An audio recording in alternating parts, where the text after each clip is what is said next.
어르신이든 중장년이든 잠이 안 오면 제일 먼저 이 고민이 생깁니다. 수면제 먹어야 되는 정도인가? 막상 병원은 어디로 가야 되지? 실제로 이런 상황을 많이 겪습니다. 특히 어르신이나 중장년층 같은 경우는 이런 상황이 더 흔할 수 있는데요. 밤에 화장실 때문에 2번 이상 깨고 새벽 3, 5시에 눈이 떠져서 다시 잠이 안 온다든지, 낮에 졸리고 멍해서 활동이 줄어들고, 또 통증 때문에 속이 불편해서 잠이 깨고, 통증이 다른 곳 여기저기 있어서 그것 때문에 잠이 안 오신다고 하시고, 코골이나 숨머짐 이야기를 들었거나 아침에 머리가 무겁다, 복용하는 약이 늘었다, 근데 그 뒤로 잠이 더 깨신다, 혼자 지내는 시간이 늘면서 불안하거나 외롭다, 이런 경우가 많이 있으실 수 있는데요. 나이가 들어서 원래 그렇지 하고 이제 그냥 넘기시는 경우도 많습니다. 그런데 노년기 수면은 원래 얕아지기도 하지만 병이나 약 또는 마음 상태가 겹치면서 원인이 있는 불면이 더 흔하다고 알려져 있어요. 그래서 그냥 늙어서 그래 라고 끝내기 전에 체크가 필요합니다. 그리고 어떤 경우에는 약 처방뿐 아니라 생활이 무너지기 시작할 때 돌봄같이 방문 요양을 이용하시고 그런 게 필요하시는 경우도 있어서 이 부분까지 알려드릴 테니까 영상 끝까지 봐주시면 도움이 되실 겁니다. 자, 이제부터는 왜 나이가 들수록 불면이 잘 생기는지 한번 먼저 알아볼게요. 어르신 불면은 하나의 이유로만 생기기보다 여러 원인이 겹쳐서 생기는 경우가 많아요. 제가 현장에서 가장 많이 보는 이유 5가지를 한번 말씀드려 볼게요. 첫 번째는 야간요입니다. 나이가 들면 밤에 소변량을 줄여주는 항이뇨 호르몬이라는 게 분비가 줄어서 또는 그 리듬이 변해서 야간 소변량이 늘 수 있다고 하고 있는데요. 그래서 자주 깨면서 수면이 끊길 수가 있어요. 두 번째는 약물 복용입니다. 노년기 불면은 신체 질환이나 약물 같은 2차성 불면이 많다는 점이 특징이라고 정리를 되어 있는데요. 어르신 같은 경우는 혈압약, 당뇨약, 진통제, 위장약, 이뇨제 이런 여러 가지 약을 드시는 경우가 많잖아요. 그래서 어떤 약은 수면을 방해하거나 반대로 또 너무 졸리게 만들어서 낮잠을 좀 늘립니다. 낮잠이 늘어나면 밤잠은 또 깨지게 되고 악순환이 발생하게 되죠. 약이 늘고 병원을 여러 개 다닐수록 수면에 영향을 줄 가능성도 같이 커집니다. 그래서 진료할 때 복용하는 약 리스트를 꼭 들고 가시는 게 좋아요. 세 번째는 우울감이나 우울증이에요. 노년기에 배우자와의 사별이나 또는 사회활동이 줄어드는 것 등으로 우울감이나 불안이 동반되면서 수면장애가 함께 좀 나타날 수 있습니다. 겉으로는 잠만 문제인 것처럼 보여도 실제로는 기분이나 의욕, 불안이 같이 얽혀있는 경우가 있어요. 넷째는 활동량 감소입니다.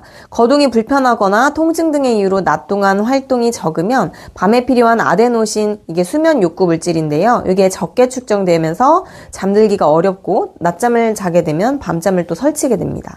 5번째는 정서적 요인이에요. 사회적 고립이나 외로움, 불안 등이 커지면 뇌가 자신을 사회적 위협에 노출한 상태로 인식하게 만들어서 심리적으로 불안감을 높이고 자다가 자주 깨는 이런 수면 방해를 유발할 수가 있다고 합니다. 그렇게 되면 전반적인 수면의 질이 떨어뜨리는 좀 원인이 되기도 하죠. 잠 좀 못 자도 괜찮지 않나? 이렇게 생각이 들 수가 있는데요. 잠이 부족한 상태가 계속되면 특히 노인과 중장년층은 사고와 질병의 악화가 좀 심해질 수 있습니다. 첫 번째로는 인지기능 문제가 생길 수가 있어요. 망상이나 환시, 환청 등의 선망증의 증세가 발생을 할 수 있거든요. 그리고 두 번째는 낙상 위험과 그에 따른 골절 위험이 늘어날 수 있습니다. 밤에 깨서 화장실을 가다가 발을 헛디디는 순간이 제일 위험한데요. 그리고 수면이 부족하면 균형 감각이나 반응 속도가 떨어져서 넘어지게 되면 골절로 이어지는 경우도 많아요. 그래서 대퇴골 골절 위험성이 되게 높아지는데 노인분들이 낙상으로 대퇴골절이 생기면 다시 일어나지 못하고 황천길로 간다는 속설이 돌 정도로 심각합니다. 세 번째는 만성질환 관리가 더 어려워진다는 건데요. 수면이 반복적으로 깨지는 상태는 고혈압이나 심혈관계 질환, 혈당 관리, 그리고 통증을 안정시키는데 어려움이 있어요. 불면이 잠만의 문제를 넘어서 생활기능 문제로 번지게 되면 치료와 함께 안전생활정리 이런 것도 같이 들어가야 되거든요. 그래서 이런 신호가 보이면 단순하게 약 처방만으로는 해결이 어려워요. 밤에 깨서 이동하는 게 불안하거나 휘청거리고 낮에 멍하고 기력이 없어서 식사를 대충 하게 되거나 또 약을 제때 챙기는 게 헷갈리기 시작하고 식사 준비나 위생이나 집안 정리 같은 기본 루틴이 무너져요. 낮에 너무 졸려서 낮잠이 들고 밤잠은 더 망가집니다. 어지럼이나 자녀 졸림 때문에 낮에 비틀거리거나 멍하고 특히 낙상은 골절로 이어지면 회복기간이 길어지고 합병증 위험도 커질 수가 있습니다. 이런 상황이라면 방문 요양에 대해서 알아보시고 고려해 보실 수가 있겠죠. 어떤 상황이냐면 첫 번째는 낙상 위험이 높은데 돌볼 사람이 없을 때입니다. 밤에 깨는 횟수가 많고 화장실 동선도 좀 위험한데 보호자분이 이제 도움을 받기가 어렵다면 낮 시간에 생활 동선 정리랑 안전 습관을 잡는 게 필요할 수가 있어요. 두 번째로는 수면 부족으로 넘어져서 거동이 불편해졌을 때입니다. 골절이나 통증 이후에는 일상 활동이 줄고 활동량이 더 떨어져서 수면이 더 나빠지는 악순환이 생기기가 쉽습니다. 이때는 생활 전반적으로 지원이 같이 들어가야 도움이 됩니다. 세 번째는 인지 기능이 떨어지기 시작했을 때인데요. 수면 부족으로 인해서 약간의 이제 혼돈이 잦고 치매가 의심될 때는 필요합니다. 혼돈 상태의 선망은 다양한 원인으로 생길 수가 있고 수면 문제도 같이 나타날 수가 있어요. 병원 평가와 별개로 집에서의 안전이나 루틴이 무너지지 않게 정리하는 게 중요한데요.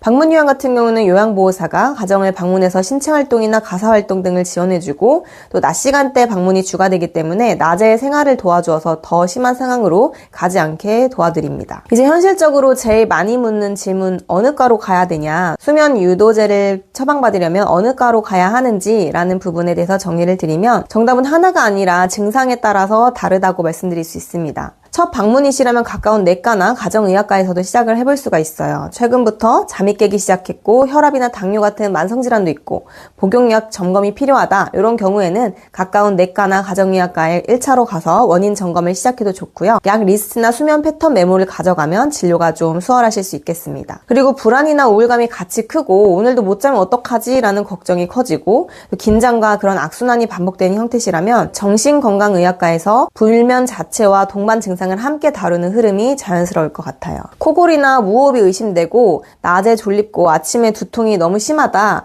이런 경우일 수도 있어요. 수면 무호흡증은 수면 중에 호흡 문제가 반복이 되면서 자주 깨고 치료하지 않으면 고혈압이나 심혈관계 질환이나 대사 이상 이런 것까지 관련될 수가 있으니까 이런 경우는 수면 다원 검사 등 수면 검사를 하는 수면 클리닉 쪽으로 가보시는 것이 도움이 되실 수 있을 거예요. 그리고 야간요나 빈뇨가 이유라면 비뇨기과에 가셔서 방광 기능이나 전립성 이런 쪽으로 원인을 알아보시는 게 도움이 되고요. 노화에 따른 변화로 야간요가 수면 장애를 유발할 수도 있으니까 그런 경우라면 비뇨기과를 먼저 방문해 보시는 것도 도움이 될 것 같습니다. 수면제는 경우에 따라서 분명히 도움이 될 수 있습니다. 하지만 대상이 노인층일 때는 더 신중해야 됩니다. 노인의 경우 약에 더 민감해서 어지럼증이나 비틀거림, 낮에 멍하거나 이런 부작용이 생기기가 더 쉬운데요. 그러면 낙상 위험이 확 올라갈 수가 있기 때문입니다. 그래서 원인을 먼저 알아보고 꼭 필요할 때 최소 용량으로 짧은 기간을 목표로 해야 합니다.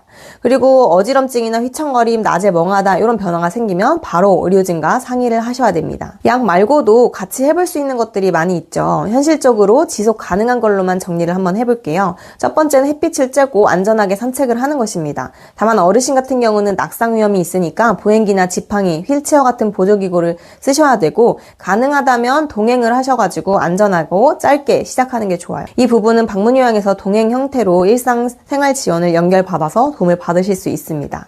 두 번째는 낮잠을 좀 제한하는 거예요. 낮잠이 길어지면 밤에 자는 흐름이 깨지기 쉬운데요. 낮잠은 가능하면 줄이고 자더라도 짧게만 주무실 수 있도록 해야 합니다. 세 번째는 빈뇨나 야간요로 수면이 깨질 때인데요. 노화 변화로 인해서 야간 요량이 늘면서 수면 장애를 만들 수가 있기 때문에 이럴 때는 비뇨기과의 치료를 함께 시작하시면 되겠습니다. 그리고 낮에 배뇨를 관리할 수 있도록 방문요양 서비스에 케어를 받으실 수가 있겠죠. 오늘 이렇게 수면 유도제 그리고 어떤 상황일 때 어떤 병원을 가면 되는지 노년기 수면 건강의 중요성에 대해서 알아보았고요. 그리고 노년기 불면은 2차성 원인도 있을 수 있기 때문에 왜 못 자는지 원인을 나누고 그것에 맞는 치료가 필요하다는 내용을 함께 살펴보았습니다. 또한 불면이 낙상이나 생활 기능 저하로 번지면 치료와 함께 생활이나 안전할 수 있도록 케어가 같이 들어가야 되기 때문에 이러한 경우에는 방문요양 상담이 현실적인 선택지가 되실 수가 있으니까요. 언제든지 문의 주시기 바랍니다. 감사합니다.